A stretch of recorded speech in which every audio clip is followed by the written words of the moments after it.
Бір-бірінің топырақ бүтінлігінің дестекленуі, Қараве Хазар деңізлерде телекеге қаршы тұрып. Бұның аққында Украина ве Азербайджан президентлерінің ортақ баяндамасында сөз жүрсетілді. Володимир Зеленский Ильхам Алиевні Киевде Мариинский сарайында қаршылады. Devlet yolbaşçıları çok sahada işbirlikni kuvvetlashtirmege anglashdilar. Zelenskiy ayrı diqqatni teлекесілік сahasında стратегик işbirlikке jelp etdi. Ми підписали спільну декларацію президентів України та Азербайджану. Нею закріплено готовність надавати обопільну підтримку суверенітету, територіальної цілісності наших держав в міжнародно визнаних кордонах, спільна протидія гібридним загрозам, прагнення забезпечити мир і стабільність у Чорноморсько-Каспійському регіоні та за його межами. Ці та низка інших позицій декларації свідчать про єдність і близькість наших поглядів щодо багатьох питань і викликів як регіонального, так і глобального вимірів. Azerbaycan президенті Ильхам Алиев қайда еткеніне көре, пандемияға бақмадан devletlerimiz arasında mal өнімі 2 кереге артып $1 миллиард еткен. Президентлер бірчоқ аңлашма имзалады. Шу сырада энергетика сahasында. Оларға көре Украинада ер майыны ішлеген яңы заводлар құрылмалы. Украинаға табиғи газ теслим етіліп, ер астан барларда сақланмалы. Традиційна сфера нашої співпраці – це сфера енергетики. Ми маємо плани щодо цієї сфери, я впевнений, що їх буде втілено. Сокар – державна компанія Азербайджану. Серйозно налаштована на цю співпрацю і має нині масштабну мережу заправних станцій по всій Україні.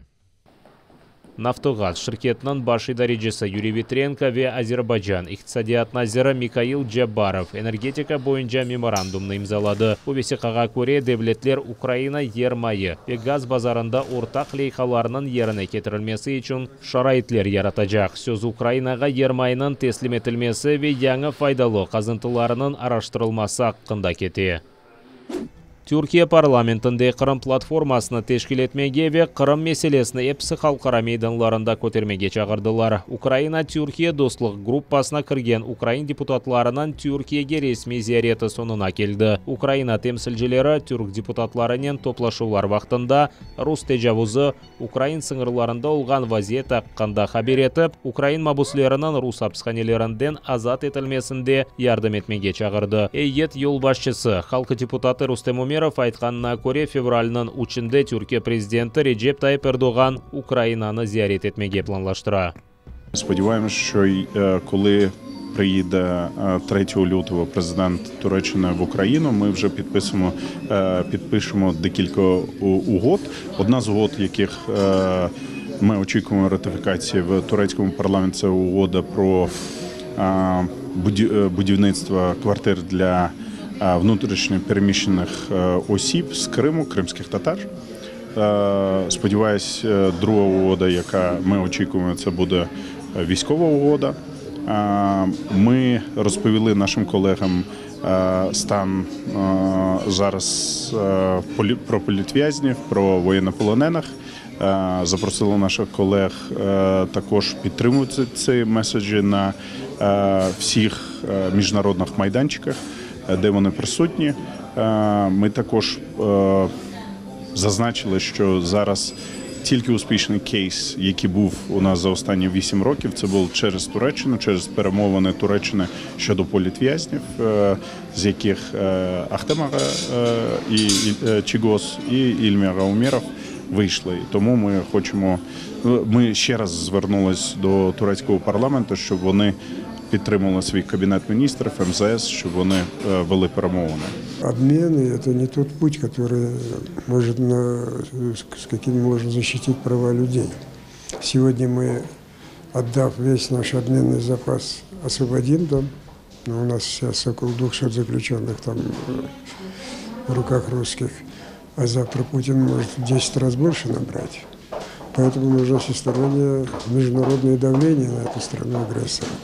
Türkiye deputatlары мүмкін olğana kadar Ukrayn mabuslarının azat etilmesinde yardımcı olmağa söz berdi. Bunun beraber Ukraynanın NATO'ga kirme istegini destekley. Ular Rusiyanın Ukraynanı NATO'ga kabul etmemege talabını hiç kimse kozogini almayacağı ve Türkiye Ukraynanı xalqara toplaşularda destekleyeceğini bildirdi.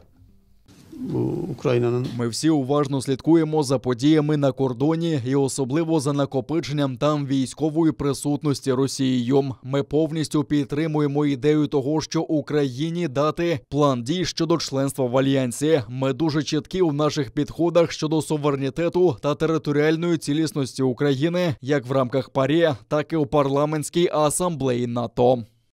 Bunun beraber Ukrayn депутатлары Байрактар пилотсыз учу алетлерini ишлеп чыгарган заводны зиярет etdi. Халк депутаты Рустем Умеров Украинаның Түркиянен мудафа сahasында иш бирлиги кuvvetlешtirилmesi pek muhim olганын qayd etdi.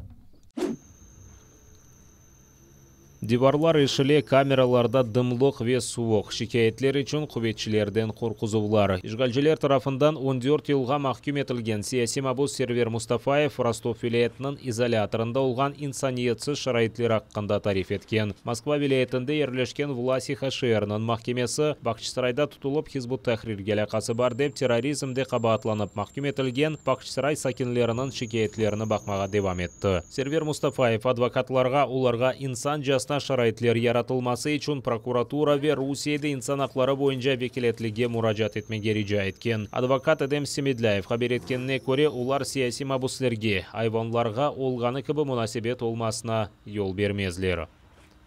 Новочеркасское СИЗО в Ростовской области настолько плохое, что уже стены падают в камерах, с потолка течет вода, очень холодно, сыро. И никакой реакции со стороны администрации, ни одна жалоба на условия содержания из следственного изолятора не вышла наружу. То есть ее просто выбрасывают в мусорку. На все жалобы со стороны администрации идут только угрозы. Угрозы о том, что тебе будет еще хуже. Мы тебе создадим такие условия, при которых ты перестанешь жаловаться. Эдем Смаилов өз апелляцион шикаетіне аман-аман бір ел девамында азырлаған делиллеріні қошмаға девам етті дей адвокат. Огызлы шаатларының танықлығында зидиет олғанына ве даваба қылғаны вақыт бір чоқ қанун бозылулары олғанын қайд еткен.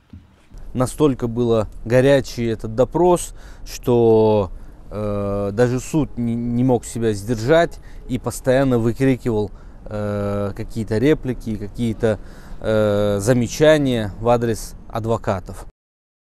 Душман Луганск вилаятында атыш ачқан. Украина арбилері арасында инсан ғайыплары жоқ. Бірлешкен кувветлер операциясының штабында білдіргенлеріне көре Причепиловка ве станица Луганская қасабалары жеварында рус ишгалчылары 82 ве 100 грамм калибрлы майнларны қолланған.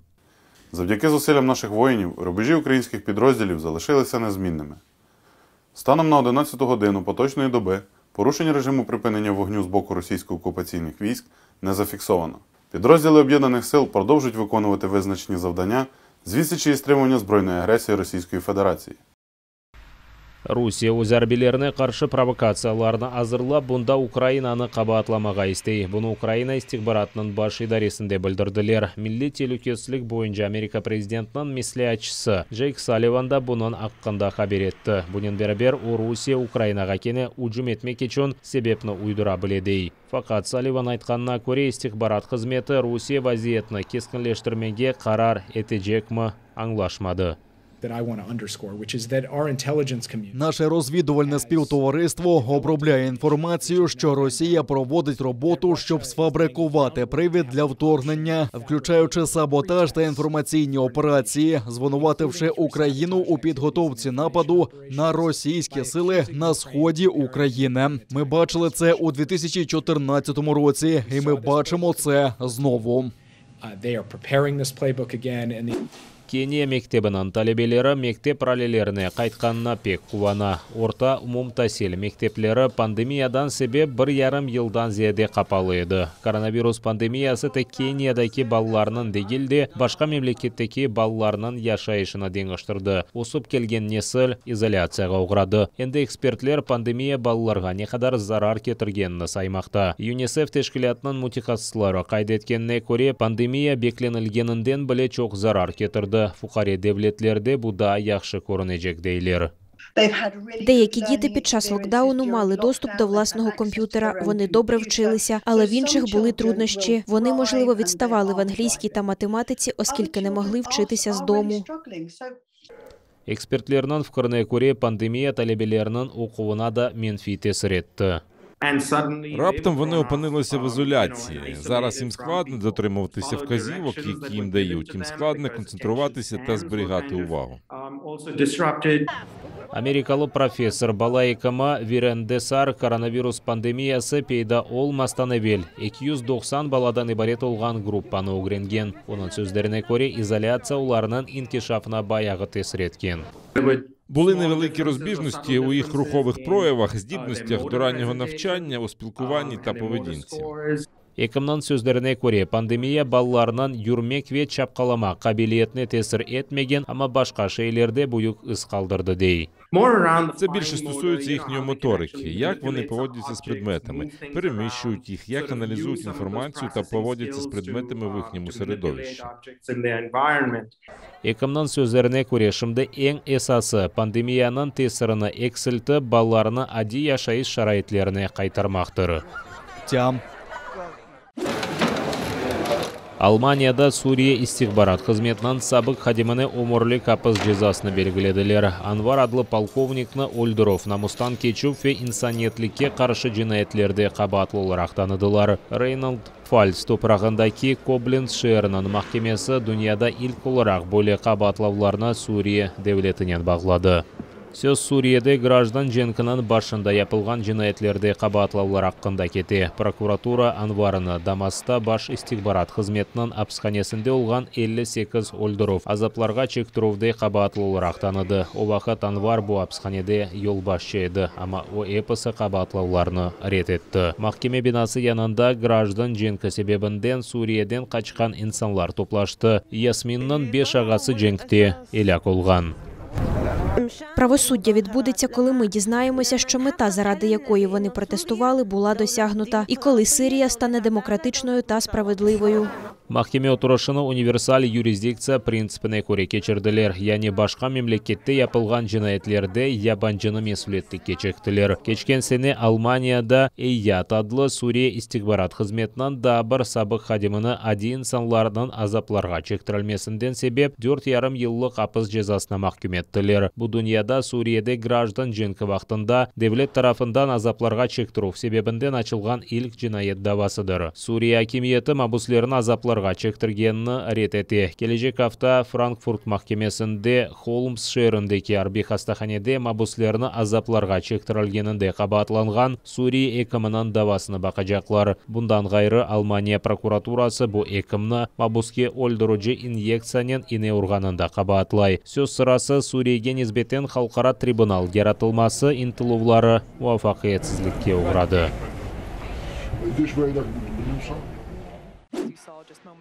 Сич 2-30 адлы Украин елдашы Хмельницк вилаетіндегі идаре мерkezінен бағланып ішке түшірілді. Бұны Украина президенті Володимир Зеленский ве Devlet Kainat агентлігінің елбашчысы Владимир Тавтай білдірді. Сич 2-30 елдашыны Днепрдегі Южная конструкторлық бюросында ішлеп шығардылар. Жұма ақшамы күні SpaceX ракетасы вастасынен оны Флоридадagi Канаверал бұрынындан орбитаға шығардылар. Бұл сонки 10 ел ішінде Украин елдашының орбитаға ilk çıkarılmasıdır. Сич 2-30 yoldaşı sayesinde Ukrayna çok para iqtisadiyat edecek. Çünkü şimdi Ukrayna arbi olmagan idareler ve Ukrayna arbilerine gerekli olgan kainattan çok malumatını satın almağa mecburdur. Ukrayna arbilerine bu malumat Kırım, Kara ve Azak denizleri ve Donbass'tan ne olganını bilmek için gereklidir. Kurtarıcılar yüz bere bilgen tabiat afetlerinde kolay nezaret edebilecek. Yoldaştan alıngan malumat çiftçiler ve kartograflarga yardım edecek. Bunun beraber Ukrayn yoldaşı Kopernikus adlı zemin көзетілмесі бойынша Авропа бірлігі програмасымен бірлештірілежектір. Переконаний, що успішна реалізація таких масштабних космічних проєктів і надалі забезпечуватиме Україні гідне місце серед провідних космічних держав світу, а вітчизняна аерокосмічна галузь завжди буде візитівкою нашої країни.